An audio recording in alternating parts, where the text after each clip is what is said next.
إله إلا الله محمد رسول الله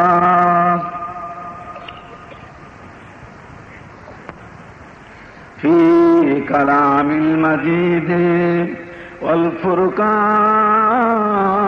الحميد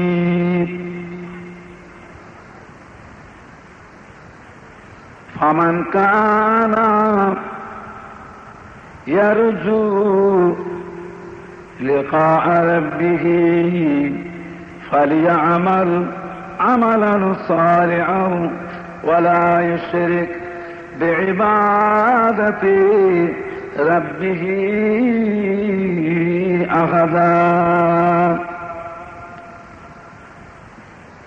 وقال الله تعالى أيضا في كتابه مخبرا وآمرا وما خلقت الجن والإنس إلا ليعبدون. وقال الله تعالى في كلام المجيد والفرقان الحميد كل نفس ذائقة الموت. وقال الله تعالى أيضا في كتابه مخبرا وآمرا قل يا عبادي الذين أسرفوا على أنفسهم لا تقنطوا من رحمة الله إن الله يغفر الذنوب جميعا إنه هو الغفور الرحيم.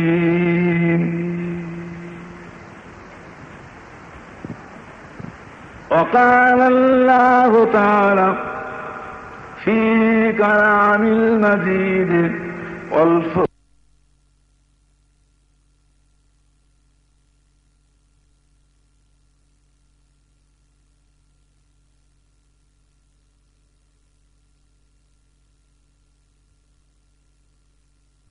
قال الله تعالى في كلام المجيد والفرقان الحميد قل إن كنتم تحبون الله فاتبعوني يحببكم الله.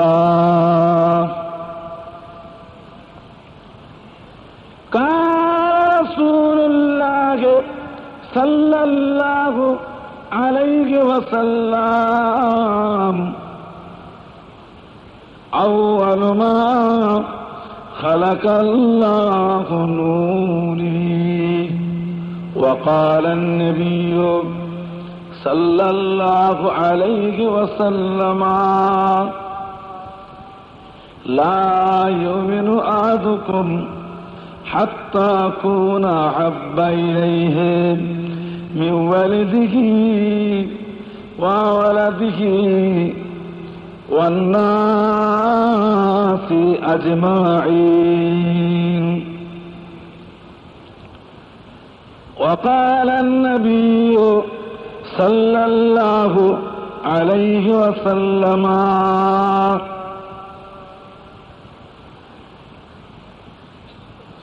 ما بين منبري وروضتي روضة من رياض الجنة. وقال النبي صلى الله عليه وسلم ما من ولد بر ينظر إلى ولديه نظر رحمة إلا كتب الله له بكل نظرة حجة مبرور. प्यारे हाज़िरीन मजलिस,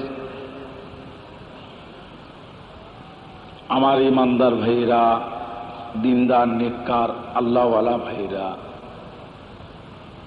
যুবক ভাইরা, বয়োজ্যেষ্ঠ আমার মুরব্বী বুজুর্গ ভাইরা, আলেম হাফেজ কারি ওলামায়ে কেরাম ভাইরা, জালসা ও মাহফিলের হিতাকাঙ্ক্ষী দরদি একনিষ্ঠ খাদেম কর্মী কমিটি সাহেবান গণেরা, পর্দার অবস্থিত আমার মা ও বোনেরা,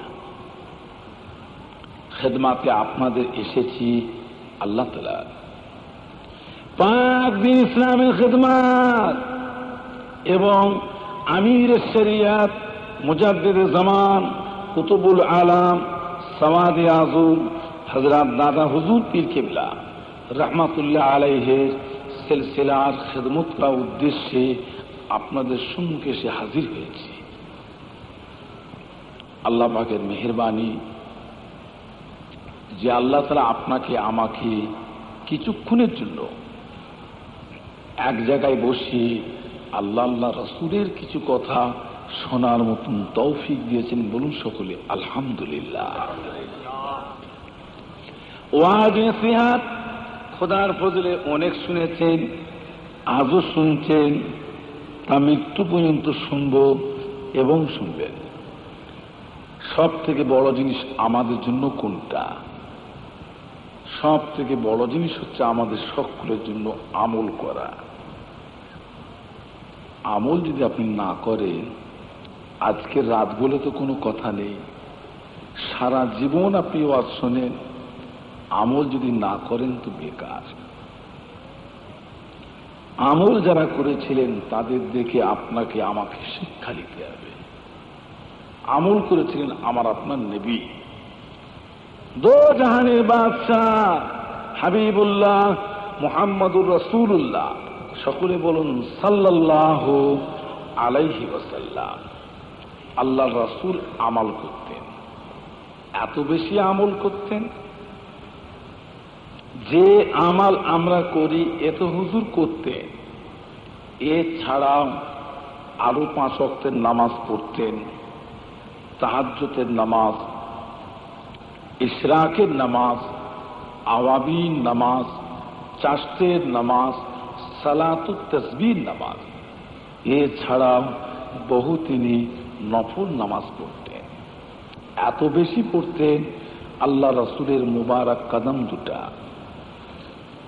পা মুবারক দুটা ফুলে ফেটে দরদর করে রসানি ঝরত, তথাপি আল্লাহ রাসূল বসে বসে নামাজ পড়েন না।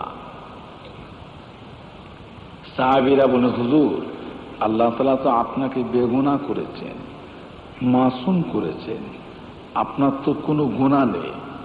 তামাম গুনাহ থেকে আল্লাহ তাআলা নবীদিগকে পাক করেছেন, নবীদের কোনো গুনাহ নেই। আমার আপনার নবীকে আল্লাহ পাক তামাম নবীদের বাদশাহ করেছেন। জোরে বলুন সুবহানাল্লাহ। বলুন সকলে আলহামদুলিল্লাহ। এমন একটা নবীর উম্মত আল্লাহ আপনাকে আমাকে করেছেন যার উপরে আর কোন নবী নাই। এমন একটা নবীর উম্মত আপনি আমি হয়েছি যে নবীর উম্মতের আশা নবীরাও করেছিলেন।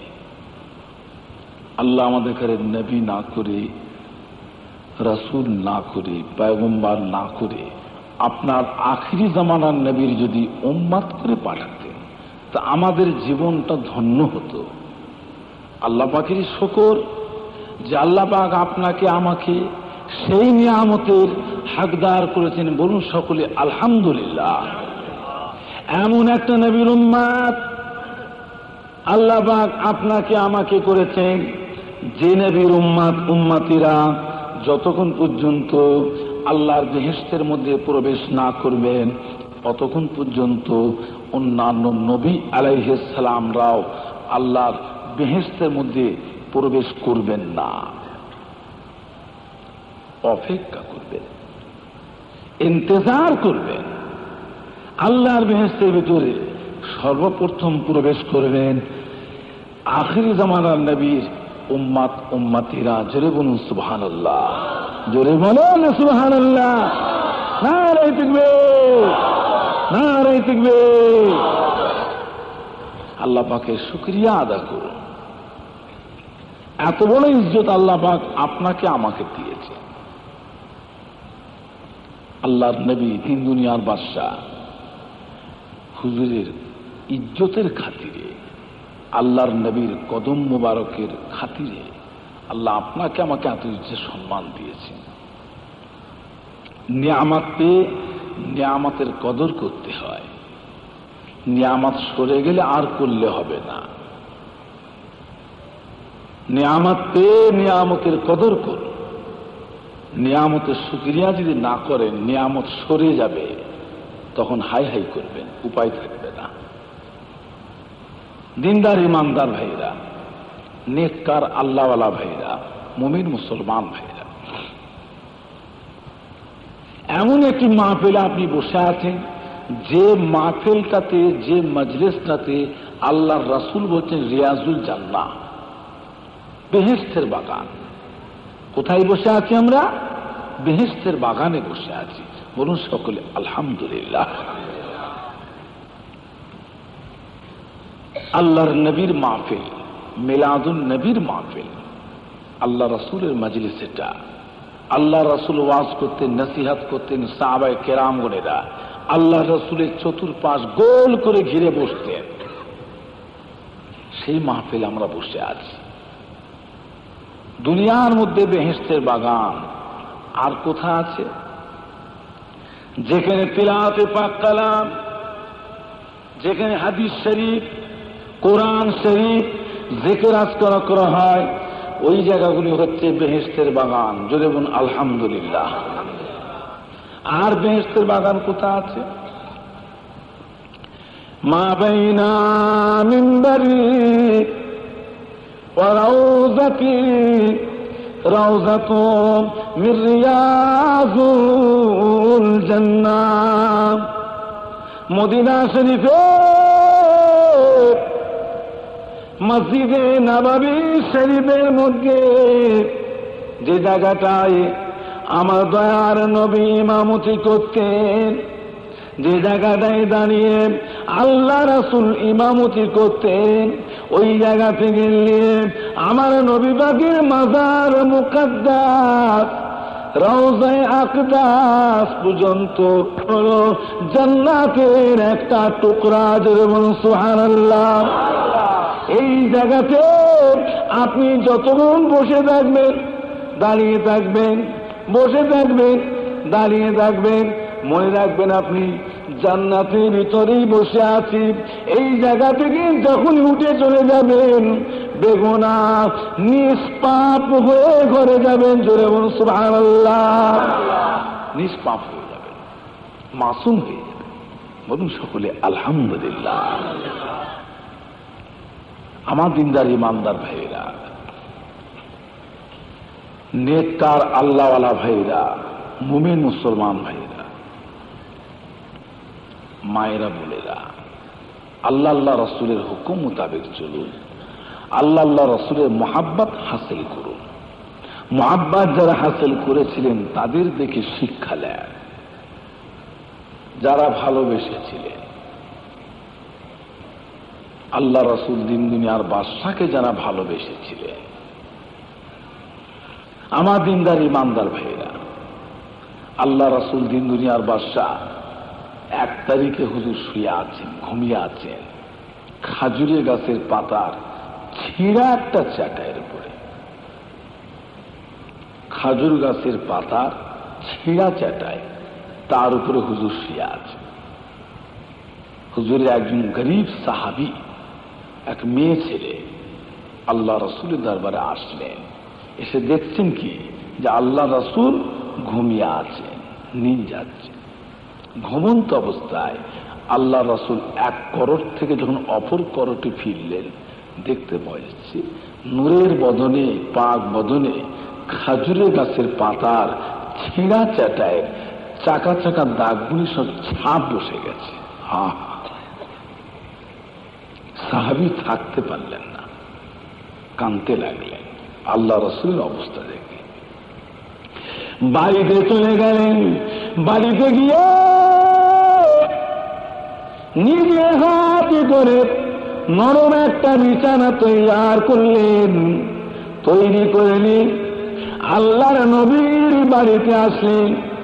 হুজুর পাক বিবি আমাদের আম্মা জান হযরতে আয়েশা সিদ্দিকা রাদিয়াল্লাহু তাআলা আনহার হাতে দিন, আম্মা জান এই বিছানাটিকে আমার রাসূল পাককে বিছিয়ে দেবেন। আমার নবী যাতে নরম বিছানাটির উপরে আরামের সঙ্গে ঘুমান। আম্মা জান বিছানাতে হাতে করে নিন, এক পাশে উঠিয়ে রেখে দিলেন। আল্লাহর নবী যখন বাড়িতে আসলেন, আম্মা জান হযরত আয়েশা সিদ্দিকা রাদিয়াল্লাহু তাআলা আনহা হুজরায় যখনই প্রবেশ করলেন, নজর পড়ে গিয়েছে নতুন বিছানাটির দিকে। অমনি জিজ্ঞাসা করলেন, ও বিবি আয়েশা, আপনি নতুন বিছানা কোথায় পেলেন? আম্মা জান জবাব দিন, হুজুর আপনার একজন গরিব সাহাবী, নগণ্য গরিব সাহাবী আপনাকে বড্ড মোহাব্বত করেন, বড্ড প্যার করেন। আপনার অবস্থা দেখে, কষ্ট দেখে তার জানে আর সহ্য হলো না। সে বাড়ি থেকে নিজের হাতে করে নরম একটা বিছানা তৈরি করে আমার হাতে দিয়ে গিয়েছে। এই বিছানাটা আপনাকে বিছিয়ে দেব, যাতে আপনি নরম বিছানাটির উপরে আরামের সঙ্গে ঘুমান। আল্লাহর নবী বলেছিলেন, ও বিবি আয়েশা, ও বিবি আয়েশা, এখনই তার বিছানাটা ফিরিয়ে দাও, এখনই তার বিছানাটা ফিরিয়ে দাও। কেননা আমি আল্লাহ তাআলা দরবারে চেয়েছি, মেঘে নিয়েছি, আল্লাহুম্মা আইনি মিসকিনা ওয়া মিতনি মিসকিনা ওয়াশরিনি ফি যুমরাতিল মাসাকিন ইয়াউমাল কিয়ামাহ। আয় আল্লাহ, আপনি আমাকে মিসকিন অবস্থায় জিন্দা রাখুন। আল্লাহ, আপনি আমাকে মিসকিন অবস্থায় মওত দিন। আল্লাহ, আপনি আমাকে মিসকিন থেকে শুনে আমার হাসর নসিব করুন। আম্মা জান আল্লাহর নবীকে বলে, হুজুর মিসকিনদের শুনে আপনার হাসর হবে, এই দোয়া কেন চাইলেন? আল্লাহর নবী বলেছে, বিবি আয়েশা, ও আমার সাহাবীরা, ও আমার সাহাবীরা, আল্লাহ তাআলা কাল কিয়ামতের দিনে মিসকিন দিগকে 500 বছর আগে আল্লাহ জান্নাত নসিব করবে। জোরে বলো না সুবহানাল্লাহ, বলুন সকলে আলহামদুলিল্লাহ। আমার দিনদার ইবাদতদার ভাইরা, নেককার আল্লাহওয়ালা ভাইরা, দয়ার নবী হায়াত জিন্দেগিতে এতটুকু শান্তি আরাম নেন না, জীবন ভোর কষ্ট করে গেছে, দুঃখে দুঃখে জীবনটা কাটিয়ে গেলেন। আল্লাহর নবী দিন দুনিয়ার বাদশা, বড় কঠিন দিন সংসারে চলে গিয়েছে, কঠিন দিন পার হয়ে গেছে। এমনও দিন গিয়েছে আল্লাহ রাসূলের বাড়ি এক করটে 1 মাস পর্যন্ত রান্নার জন্য চুলাতে হাঁড়ি চড়ে না।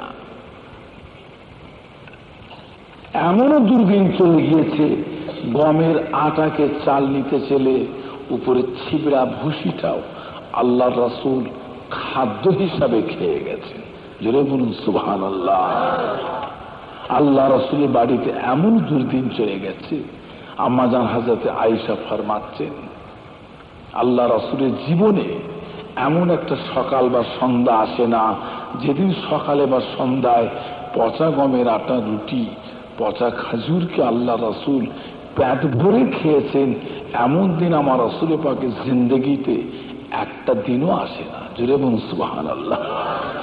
আমরা আজ কোথায়? চিন্তা করেছেন ভাইজান, কি দিন পার হয়ে গেছে আমার নবী পাকের, কি কষ্টে জীবন কাটিয়েছে। আল্লাহ রাসূলের দিন দুনিয়ার বাদশার নজরে 11 জনা বিবি, তাদের নিয়ে কিভাবে সংসার করেছেন, কিভাবে সংসার করেছে চিন্তা করে। এক এক রাতে এক এক বিবির কাছে আল্লাহ রাসূল তাশরীফ রাখতেন। একদিন তাশরীফ রেখেছিলেন আম্মাজান হযরতে আয়েশা সিদ্দিকা রাদিয়াল্লাহু তাআলা আনহার হুজরার মধ্যে। আল্লাহ রাসূল পাক বিবিকে নিয়ে শুয়ে আছেন। রাত্রিবেলাতে আল্লাহ রাসূল পাক বিবির বিছানা ছেড়ে উঠে চলে গেলেন। আম্মাজানের যখন ঘুমটা ভাঙল, উঠে দেখছেন আল্লাহ রাসূল বিছানায় নাই। না দেখতে বড় চিন্তিতের মধ্যে পড়ে গেলেন। কি ব্যাপার, আল্লাহ রাসূল কোথায় গেলেন? হয়তো আমাকে কখন ডেকেছে, আমি হয়তো তার ডাকে সাড়া দিতে পারিনি, হয়তো আমার উপরে মনক্ষুণ্ণ হয়ে অন্য কোনো বিবিদের কাছে আল্লাহ রাসূল আরাম করতে গেছেন নাকি। এই না মনে করে আম্মাজান হযরতে আয়েশা সিদ্দিকা রাদিয়াল্লাহু তাআলা আনহা অন্যান্য আম্মাজানদিগের ঘরের জানালা দরওয়াজার ফাঁক দিয়ে উঁকি মেরে মেরে দেখতে লাগলেন। আম্মাজান হযরতে আয়েশা সিদ্দিকা রাদিয়াল্লাহু তাআলা আনহা ওই অবস্থায় খুঁজে খুঁজে বেড়াতে লাগলেন, কোথাও দেখতে পেলেন না। না গিয়ে হুজরায় এসে চিন্তিত হলেন, চিন্তা করতে লাগলেন কি ব্যাপার, আল্লাহর নবীকে কাফের মুশরিকরা ধরে নিয়ে গিয়ে শহীদ করে দিল নাকি।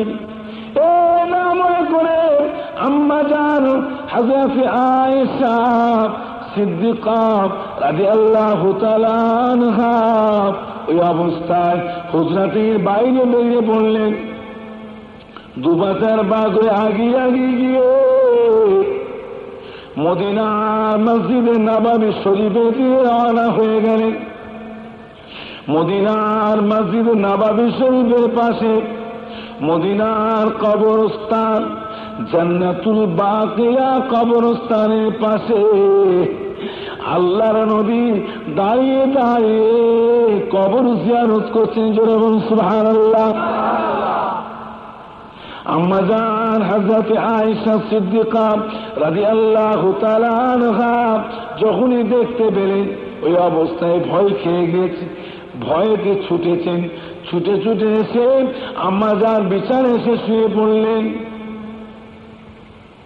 কিছুক্ষণ পর আল্লাহর নবী যখন আসলেন, আম্মাজান হযরতে আয়েশা সিদ্দিকার হুজরায় এসে দেখছেন কিনা, আম্মাজানের কাছে এসে দেখছেন শ্বাস প্রশ্বাসটা বড় জোরে জোরে ফেলছেন।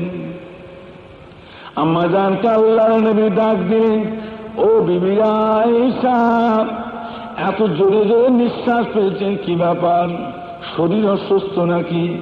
আম্মাজান বলেন, না ইয়া রাসূলুল্লাহ, হাবিবাল্লাহ, শরীর অসুস্থ নয়।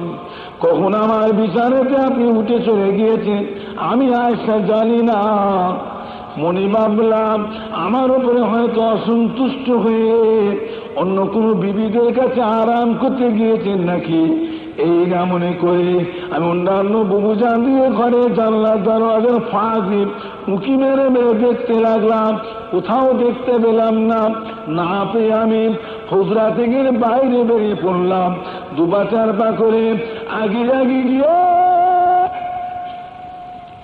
মসজিদে নববী শরীফে দিয়ে রওনা হয়ে গেলাম।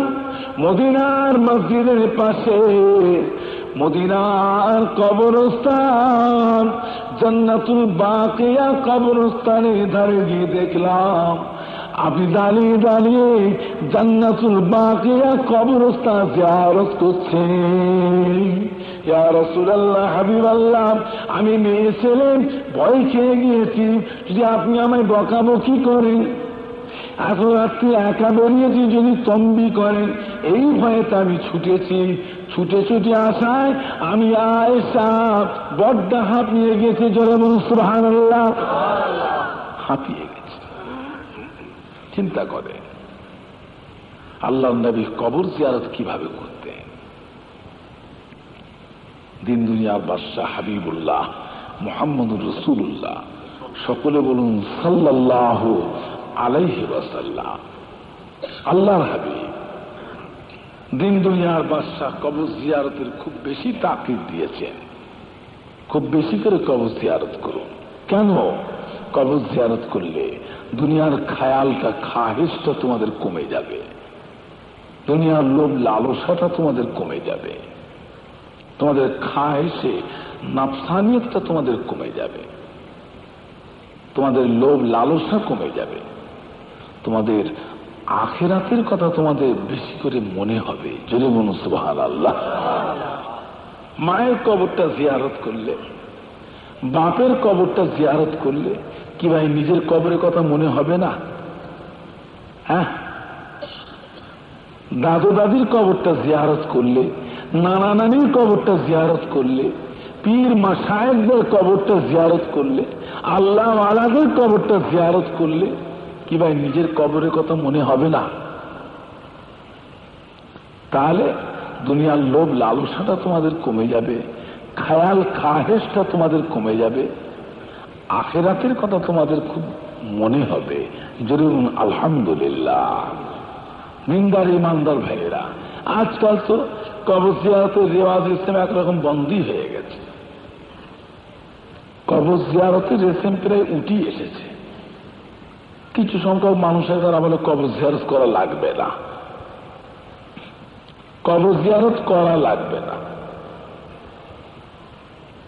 চিন্তা করে সওয়াবের সানি করা লাগবে না, মিলাদ শরীফ পড়া লাগবে না, দরুদ শরীফ পড়া লাগবে না, কিয়াম পড়া লাগবে না। করো বাবা, যেটা ভালো বুঝছো করো, তবে বেশি বুঝবার চেষ্টা করবেন না। বেশি বুঝতে গিয়ে কিন্তু ঠিক জায়গায় যে পড়ে যাবেন, উঠতে পারবেন না। গ্রামে ট্রান্সমিটার বসেছে, পাওয়ার হাউস থেকে কারেন্ট সাপ্লাই দেবে, তবে অর্ডার হয়ে গেছে বাবা তোমার ঘরে ঘরে বাড়ি বাড়িতে ওয়ারিং করে লাও। ওয়ারিং বোঝেন না আপনারা? কি ওয়ারিং বোঝেন তো আপনারা? ওয়ারিং করে লাও। তবে ওয়ারিংটা করবেন তার ভিতরে আমার একটা কথা আছে। ওয়ারিংটা যে করবেন একটু ভালো কোম্পানির তার দিয়ে ওয়ারিং করবেন। কেন না, অনেক সময় কমা কোম্পানির তারের ভিতরে ফিউজ থাকে। কি থাকে না? আরে কথা বলেন না কেন আপনারা? কমা কোম্পানির তারের ভিতরে উপর দিয়ে খালি কভার গাছে ভিতরে তার কাটা। সবার ঘরে যখন পাওয়ার হাউস থেকে কারেন্ট সাপ্লাই দেবে, দেখবেন সবার ঘরে বাতি জ্বলবে, তোমার ঘরে জ্বলবে না। যে ভালো কোম্পানির তার দিয়ে ওয়ারিং করেন। ট্রান্সমিটার যখন বসেছে গ্রামে, আপনি জানবেন নিশ্চিন্তে ঘুমানকে যান, যান চলাফেরা করুন, কাজ কাম করুন, ঘোরেন ফিরেন বেড়ান, কোনো চিন্তা নেই। একদিন না একদিন আপনার ঘরে বাতি জ্বলবেই। কি বাবা জ্বলবে না? কথা বলে না কেন আপনারা? জ্বলবেই। তা একবার যদি জ্বলে যায় তো তোমার কপাল। একবার যদি জ্বলে যায় তো তোমার কপাল, তুমি বড় ভাগ্যবান জেনে রাখবে। আমার দিনদার ইমানদার ভাইরা, আল্লাহওয়ালা ভাইরা, মুমিন মুসলমান ভাইরা, আল্লাহওয়ালাদের ইত্তেবা করুন, অনুসরণ করুন, আল্লাহওয়ালাদের দলে ভিড়ে থাকুন। আমি আপনি বলে নয়, আমার আপনার পূর্বপুরুষ, বাপ চাচা দাদু, মায়ের মুরব্বী প্রত্যেকেই আল্লাহর ওলিদেরই সব দরবারেরই সব মানুষ ছিলেন। কি ভাই কথা ঠিক বলছি না ভুল বলছি আমি? আরে কথা বলেন না কেন আপনারা? আল্লাহর ওলিদের দরবারেরই সব মানুষ ছিলেন। আমার দিনদার ইমানদার ভাইয়েরা, আজ ফুরফুরা শরীফের সিলসিলার মুরিদ অনেকেই এখানে আছে, কি ভাই নাই? এই ফুরফুরা দরবার শরীফের সিলসিলার মানুষ, দাদুজি সিলসিলার মানুষ অনেকেই আছেন। এই জালসাতে অনেকে আছেন, ছোট হুজুর কেবলার খাস মহব্বতের মানুষ আছে, কিভাবে নাই? ছোট হুজুরকে মুরিদ এখানে নাই, আর ছোট হুজুরকে পাবেন? আর হবে? আর দুনিয়া আসবে? কোথায় গেলে গো বাবারা বলে ডাকবে? আর নয়, আর নয়। এবার যাদের সঙ্গে সেরম অন্তরের টান আছে, সে সম্পর্ক যারা করেছে, এখন আল্লাহ করে মাঝে মাঝে পীর কেবলার মোলাকাত, পীর কেবলার দিদার তারা পায়। বলুন সকলে আলহামদুলিল্লাহ। পীর কেবলাকে পেতে গেলে পীর কেবলার সেই রকম মহাব্বত ঠিক রাখতে হবে। পীরের মহাব্বতই ঠিক রাখে, আল্লাহ করে পাবে। যারা নবীর ইত্তেবা করবে, নবীর অনুসারী হবে, নবীর দলে গিয়ে থাকবে, নবীর দামান করবে, কি ভাই নবী পাক তাদের ঘরে পার করবেন না?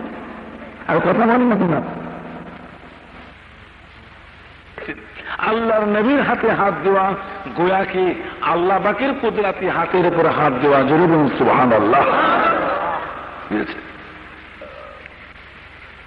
আমার ইমানদার ভাইরা, আপনাকে আমাকে পার করার জন্যই তো আল্লাহ পাক পীর আউলিয়ায়ে কিরামদের পাঠিয়েছে। আপনি কোন মুখে বলেন যে পীররাকে তোমরা পার করবে? এইটা আপনার বুদ্ধিতে কুলোলো? ভারতবর্ষের মুসলমান হয়ে আপনি কথা বলতে পারলেন? আপনি কোথায় ছিলেন? আপনি জানেন ভারতবর্ষের জমিনে একটাও মুসলমান ছিল না, সবই কাফের ছিল। সুলতান হিন্দ গরিব নওয়াজ খাজা বাবা মাইনুদ্দিন চিশতি আজমির রহমাতুল্লাহ যখন আসলেন, ভারতবর্ষের জমিনে এসে দেখলেন সারা ভারতে একটাও মুসলমান নেই, সবই কাফের। খাজা বাবা গরিব নওয়াজ নিজে হাতে করে 90 লক্ষ কাফেরকে মুসলমান করেছিলেন। জুড়ে বলেন সুবহানাল্লাহ। তবে এমনি হয়ে গেল? খাজা বাবার কত চোখের পানি পড়ে গেছে জানেন? কত রাতকে রাত আল্লাহ করে কাঁদতে হয়েছে, কিবা কথা ঠিক বলছি না ভুল বলছি? কত আল্লাহ কার দোয়া চাইতে হয়েছে, কত মাসকে মাস ধরে পাহাড়ে পর্বতে বনে জঙ্গলে গুহাতে গুহাতে তাকে লুকিয়ে লুকিয়ে থাকতে হয়েছে। কিবা কথা ঠিক বলছি না ভুল বলছি? কত মাসকে মাস উপোস অবস্থায়, অনাহার অবস্থায় তার রাত দিন মাসকে মাস পার হয়ে গেছে। অনাহার, না খাওয়া না দেওয়া, উপোস অবস্থায় কেটে গেছে। কিবা কথা ঠিক বলছি না ভুল বলছি? আজ বলে কি খাজা বাবা গরিব নওয়াজ নিজের সিলসিলা আলেম ওলামা আউলিয়া সুফি সালেক আল্লাহওয়ালা ভারতবর্ষের প্রত্যেকটা প্রদেশে প্রদেশে পাঠিয়ে পাঠিয়ে সারা ভারতে আল্লাহর ইসলাম প্রতিষ্ঠিত করেছেন। জরুর সুবহানাল্লাহ। খাজা বাবা গরিব নওয়াজকে আল্লাহ তাআলা এত বড় দরজায় ইনায়াত করেছেন। খাজা বাবা গরিব নওয়াজের ইন্তেকালের আগে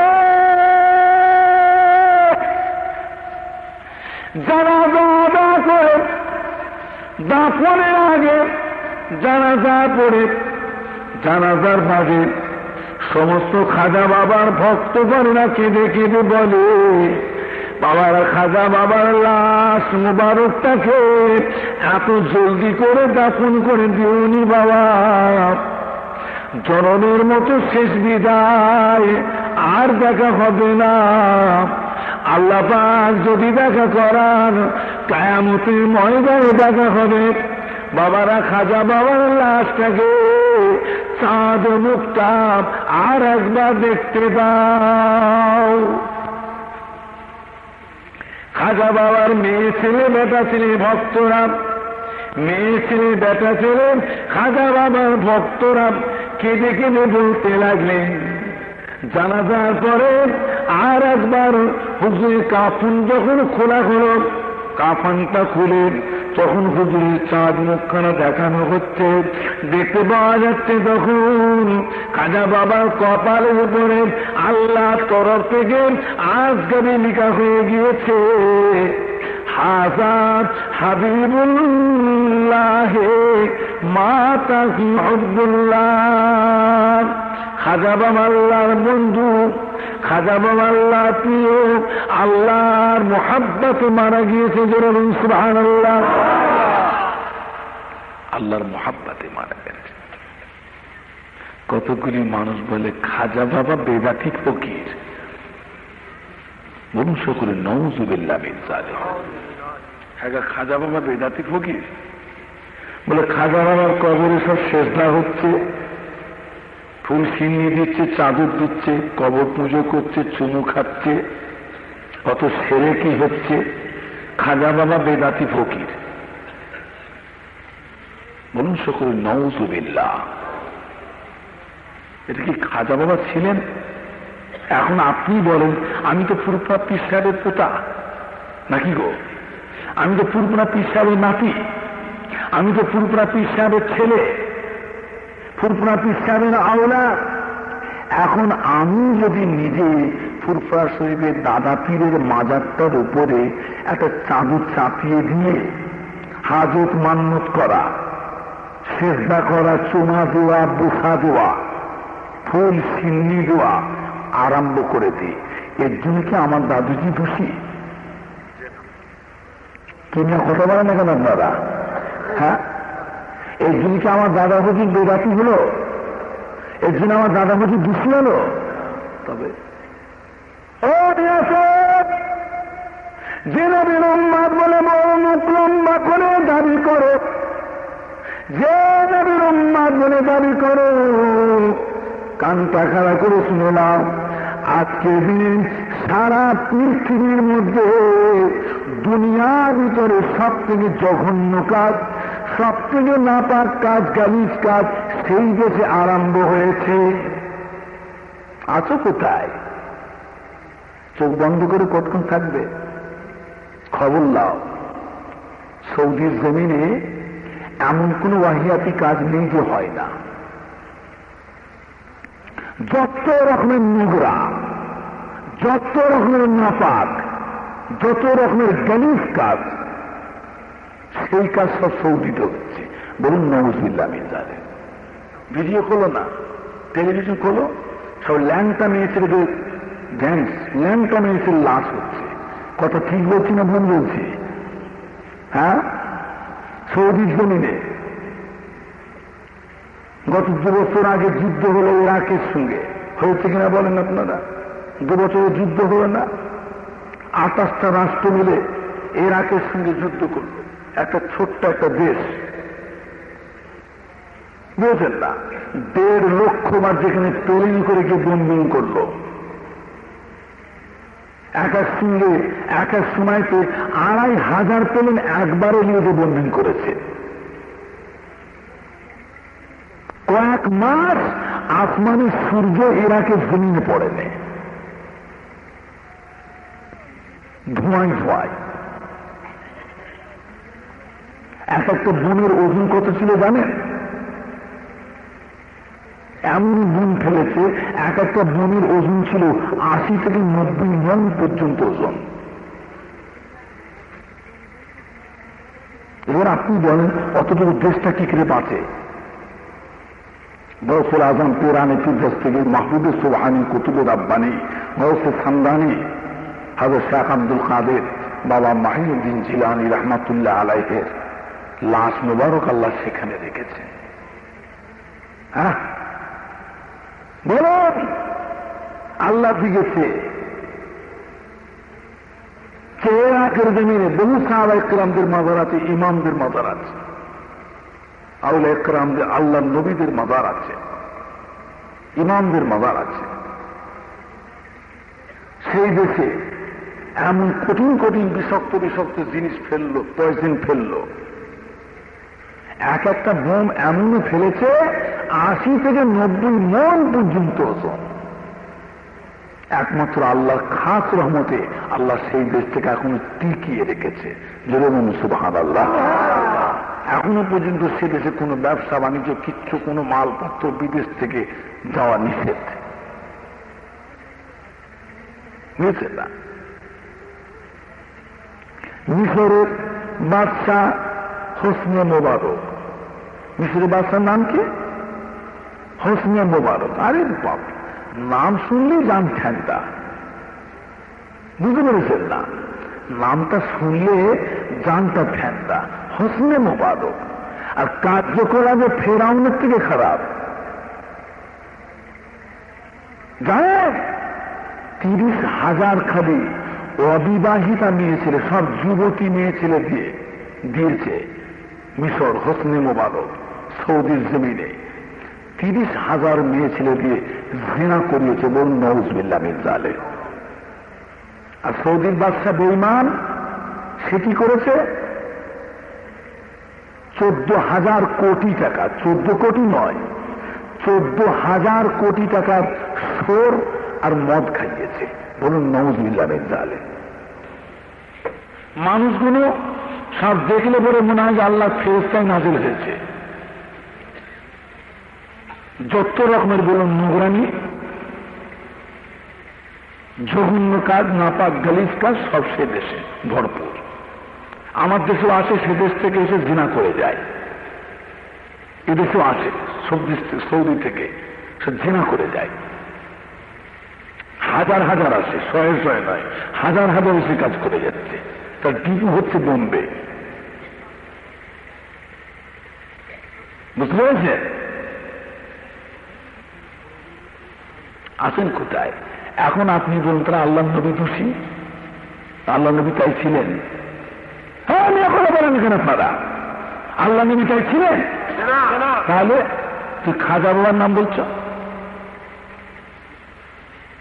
এগুলো নমুনাটা কি?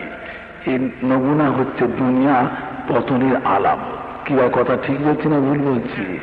দুনিয়াটা ধ্বংসের আলামত, আলামত ভালো নয়। এই করে করে দুনিয়াটা শেষ হয়ে যাবে, তার লক্ষণই বলো। খুব সাবধান হবেন, আখিরি জামানা, ঈমান রাখিয়ে চলবেন। এখন আপনি বলেন ইসলাম আপনি মানেন কিনা? কথা বলেন কেন আপনারা? ইসলাম মানেন, নামাজ মানেন, রোজা মানেন, ঈমান আছে, বেঈমান নয় আপনি। নামাজ পড়েন না কিন্তু নামাজ তো মানেন। ইসলাম মানেন, ইসলাম অনুযায়ী চলি না কিন্তু ইসলাম তো মানি। আমি ইসলাম তো অস্বীকার করি না, ইনকার তো করি না, ইসলামকে মানে, কিন্তু ইসলাম অনুযায়ী চলি না।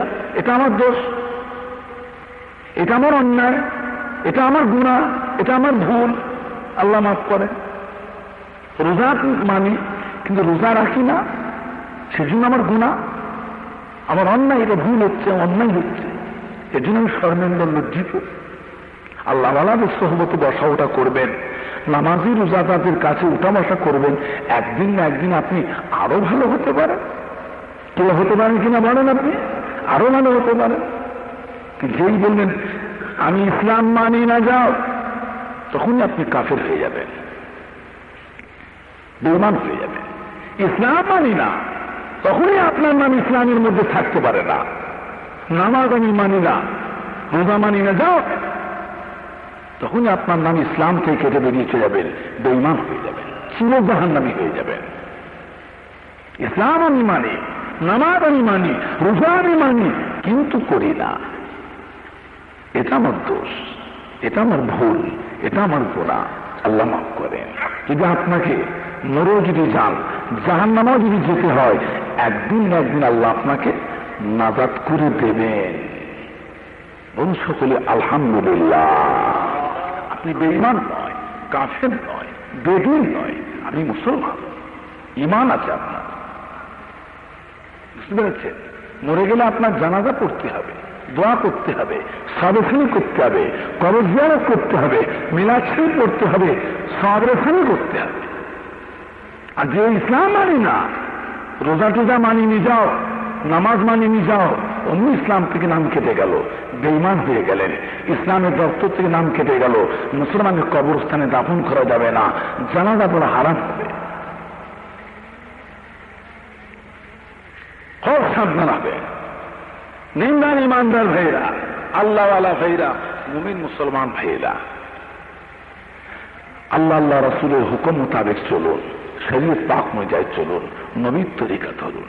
ভারতবর্ষের মুসলমান সারা পৃথিবীর মধ্যে, বিশ্বের ভিতরে সব থেকে বড় ইমানদার মুসলমান থাকতে হলে বর্তমান ভারতের জমিন আল্লাহ রেখেছেন। জোরে বলুন সুবহানাল্লাহ, জোরে বলেন সুবহানাল্লাহ।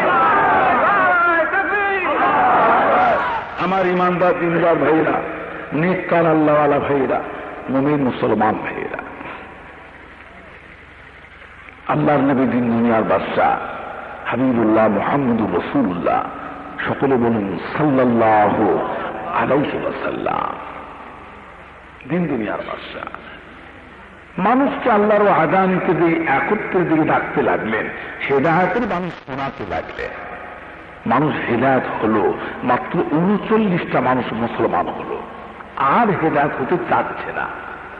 সব আল্লাহ রাসূলের বিরুদ্ধে শুরু করে দিয়েছে, দুশ্মনী আরম্ভ করলো, নানা প্রকার কর্মকাণ্ড আরম্ভ করলো, যুক্তি ছাড়াও করছে, বসে বসে গোপনীয় গোপনীয় মিটিং করতে লাগলো, এমন কর্মকাণ্ড করতে লাগলো যে আল্লাহর নবীকে একেবারে জানে মেরে দেবে। আল্লাহর নবী দিন দুনিয়ার বাদশাহ মক্কা থেকে হিজরত করে মদিনা শরীফ পাকের রাস্তায় রওনা হয়ে গেলেন। একদমই যেতে পারলেন, 3 দফায় গেলেন। মক্কা থেকে খানিকটা বেরিয়ে গিয়ে কিছু দূরে গিয়ে থাকলেন। জন্মভূমির একটা মায়া মোহাব্বত আছে কি ভাই? নাই? জন্মভূমির একটা মায়া মোহাব্বত, খেতে পান আর না পান, হ্যাঁ, জন্মভূমির মায়া মোহাব্বত। আল্লাহ রাসূল কিছুটা আগিয়ে গিয়ে সেখানে অবস্থান করছেন। সেখানে গিয়ে বারে বারে মক্কার দিকে ফিরে তাকান, আর অঝোর নয়নে কেঁদে জার জার হয়ে যান। তারপরে সেখান থেকে আবার কিছুটা আগিয়ে গেলেন, সেখানে গিয়ে অবস্থান করলেন। সেখানে গিয়ে আল্লাহ রাসূল বারে বারে মক্কার দিকে ফিরে তাকান, অঝোর নয়নে ঝরঝর করে কাঁদেন। 3 দফায় আল্লাহ রাসূল 3 দফায় হিজরত করে মক্কা থেকে মদিনা শরীফ পাকে রওনা হয়ে গেলেন, পৌঁছালেন। মদিনার মানুষেরা আল্লাহর নবীকে পেয়ে গেল, তারা তার হাতে পেয়ে গেল। সুবহানাল্লাহ। ও মুসলমানেরা,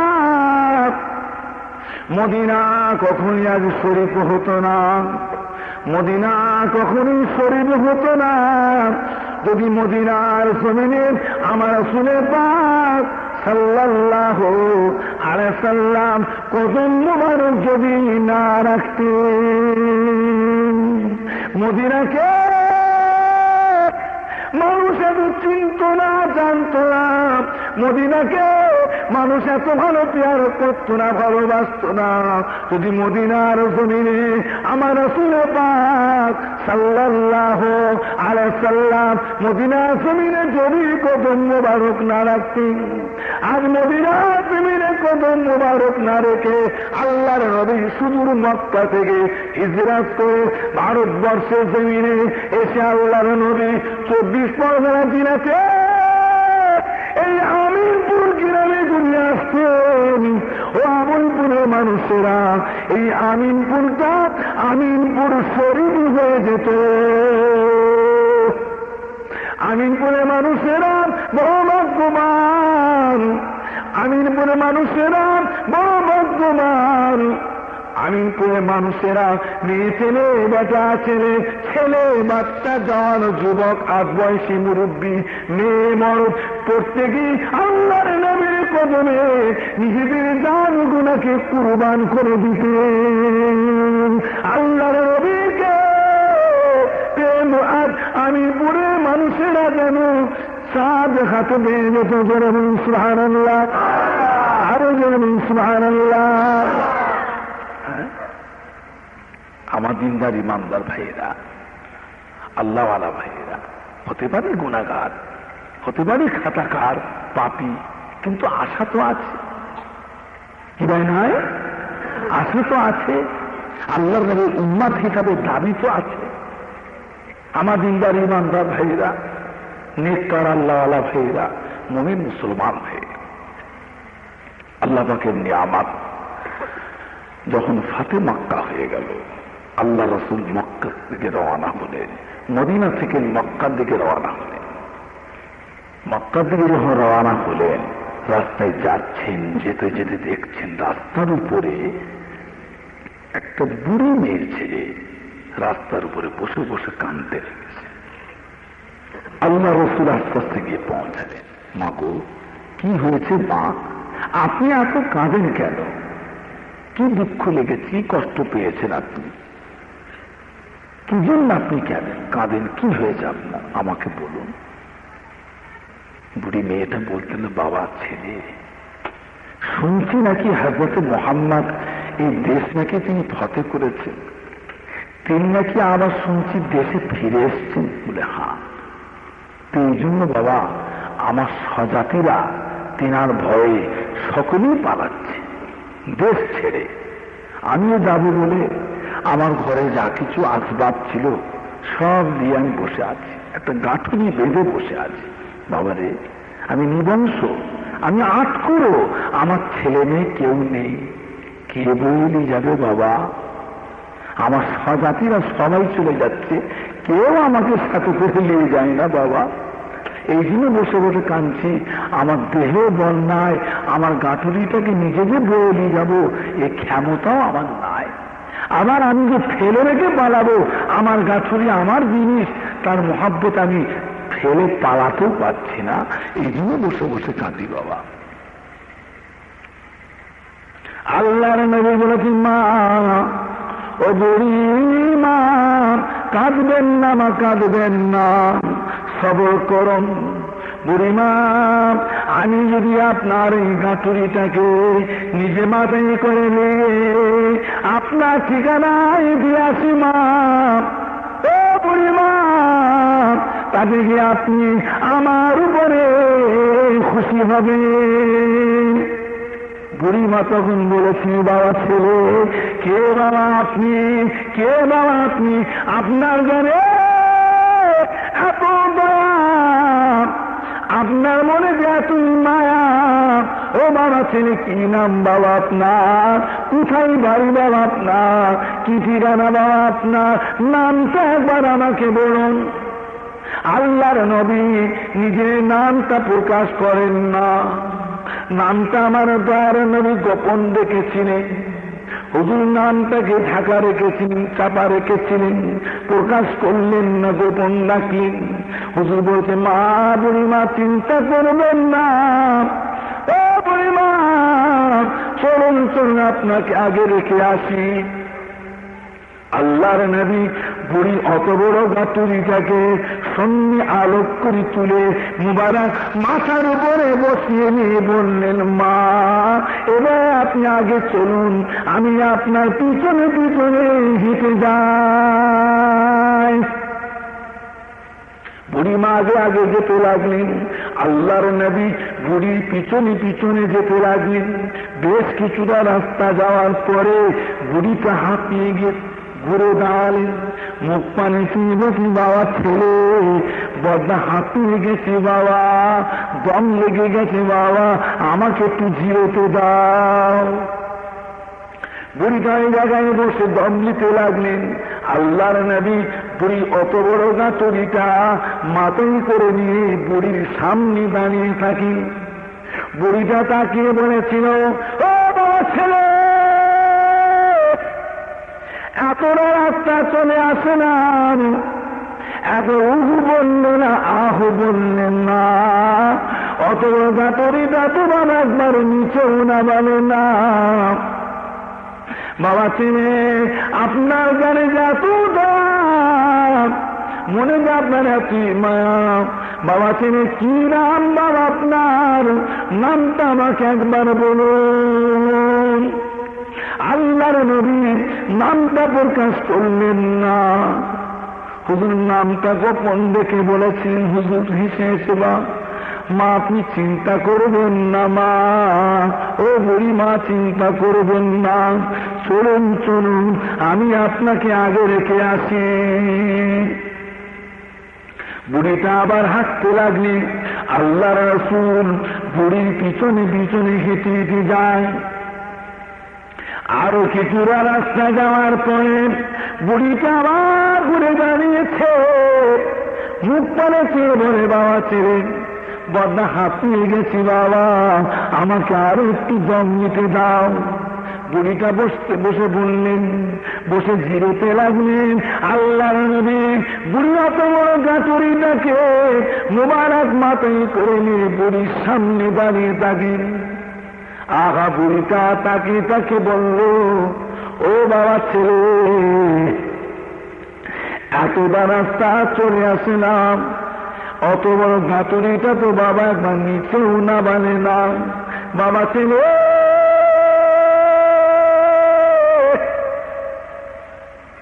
আপনার মনে যে এত দয়া, মনে যে আপনার এতই মায়া, নামটা কি বাবা একবার বলুন।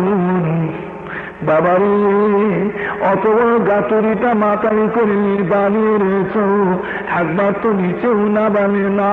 বাবা ছেলে, আপনাকে দেখে আমার মনে হয় একজনা ভার বহক মানুষ হবে।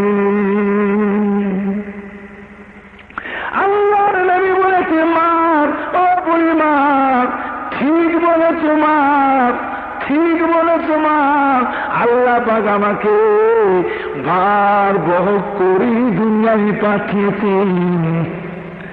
তার মানে হল কাল কিয়ামতের দিনে আমি আমার কোটি কোটি গুনাহগার উম্মতি দিকে গুনার গাঁটুরিটাকে আমি নবী মুহাম্মদ সাল্লাল্লাহু আলাইহি সাল্লাম মাথায় করে নিয়ে আল্লাহ তাআলার আরশ পাকের নিচে গিয়ে দাঁড়াবো। এই রব্বে আল্লাহ, আমার উম্মত গুনাহগার, গুনাহ তাদের বেশুমার, বলতে পারে না। আমি নবী মুহাম্মদ সাল্লাল্লাহু আলাইহি সাল্লাম আমার গুনাহগার উম্মতি দিকে গুনার গাঁটুরিটা আমি নিজে মাথায় করে নিয়ে আপনার আরশের নিচে হাজির। রব্বে আল্লাহ, দয়াময় দয়া যদি না করেন, গোপনে দিন ক্ষমা যদি না করেন, আমি নবী মুহাম্মদ সাল্লাল্লাহু আলাইহি সাল্লাম আমি আমার গুনাহগার উম্মতিদের ফেলে একা কখনোই জান্নাতে যেতে পারবো না। জোরে বলুন সুবহানাল্লাহ, জোরে বলুন সুবহানাল্লাহ। আল্লাহর নবী দিন দুনিয়ার বাদশা বলে, মা ও বুড়ি মা, চলুন চলুন মা, দেরি করবেন না, চলুন মা আপনাকে দিয়ে আসি। বুড়িটা আগে আগে হাঁটতে লাগলেন। আল্লাহর নবী অত বড় গাঁটুরিটা মুবারক মাথায় করে নিয়ে বুড়ির পিছনে পিছনে যান। বুড়িটা নিজেই ঠিকানায় পৌঁছে গেলেন। সেখানে গিয়ে বলছে, বাবা ছেলে, ও বাবা ছেলে, এইটা আমার ঠিকানা, এখানে আমার গাঁটুরিটা নামিয়ে দাও বাবা। আল্লাহর নবী মুবারক হাত দিয়ে, পাক হাত দিয়ে ইহুদি বুড়ির গাঁটুরিটাকে মাথা থেকে নামিয়ে বুড়ির সামনে বসিয়ে দিয়ে বলেন, ও বুড়ি মা, বুড়ি মা এবারে আমি যাই, বিদায় দিন মা। বুড়ি মা এই সময়কে মুখ পড়েছে, তাকিয়ে তাকিয়ে বলেছে, বাবা ছেলে, বিদায় বেড়ায় আর দেখা হয় কিনা, আমার বুড়ি হয়ে গেছি বাবা, জনমের মতো শেষ বিদায় আর দেখা হয় কিনা বাবা। যাবার বেলা একবার নামটা বলে যান। বাবা ছেলে, আপনাদের যত দয়া, মনে যে আপনার এতই মায়া, ও বাবা ছেলে নামটা কি বাবা একবার বলুন। আল্লাহর নবী বলেছে, মা ও বুড়ি মা, আমি সেই ছেলে যে মুহাম্মাদের কসম করেছিলেন মুখ দেব না। আমি সেই মুহাম্মদ সাল্লাল্লাহু আলাইহি সাল্লাম আপনার সামনে হাজির। বলার সঙ্গে সঙ্গে 12,000 কয়েক জোড়া ইহুদি আল্লাহর নবীর জানের দুশমন, আল্লাহর নবীর জানের শত্রু, আল্লাহর নবীকে হত্যার জন্য কত বড় কাণ্ড করেছে। আজ তার সাথে সাথে 2 জোড়া 4 জোড়া 10 জোড়া 20 জোড়া করে আস্তে আস্তে 12,000 কয়েক জোড়া মানুষ আল্লাহর নবীর চতুর্পাশটা ঘিরে ফেলল। এসে বলেছিল, হযরত মুহাম্মদ কি ব্যাপার, কত পাহাড়ে পর্বতে খুঁজেছি, বনে জঙ্গলে গুহাতে গুহাতে খুঁজেছি, বাড়ি বাড়িতে তল্লাশি করেছি, কোথাও পাই না। তখন বলে জানে মেরে দিতাম। আজ কেমন করে এত বলে আপনারা দুশমন, তার মাঝে একা আসার কেমন করে সাহস পেলেন? দুশমনকে একাবে কখন ছিঁড়ে দেওয়া যায় না।